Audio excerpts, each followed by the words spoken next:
ডোমকল মহকুমা এলাকায় গত 7 দিনে 7টি আগ্নেয়াস্ত্র উদ্ধার হয়েছে। গ্রেপ্তার হয়েছে বেশ কয়েকজন, আর এর মধ্যে 4টি আগ্নেয়াস্ত্র উদ্ধার হয়েছে সীমান্তের সাগরপাড়া থানা এলাকা থেকে। আর তাতেই কপালে ভাঁজ পড়েছে সাধারণ মানুষ থেকে পুলিশ কর্তাদের।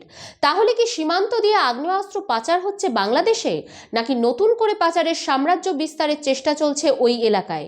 এর আগেও বোমা বিস্ফোরণে সীমান্ত এলাকায় মৃত্যু হয়েছিল 3 জনের।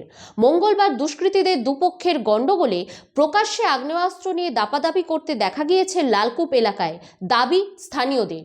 যদিও পুলিশ প্রশাসনের দাবি, পুলিশি তৎপরতা বাড়ার জন্যই উদ্ধার হয়েছে আগ্নেয়াস্ত্র। সুনিতা, মুর্শিদাবাদের সর্বকালের সেরা এবং ঐতিহাসিক বস্ত্র প্রতিষ্ঠান।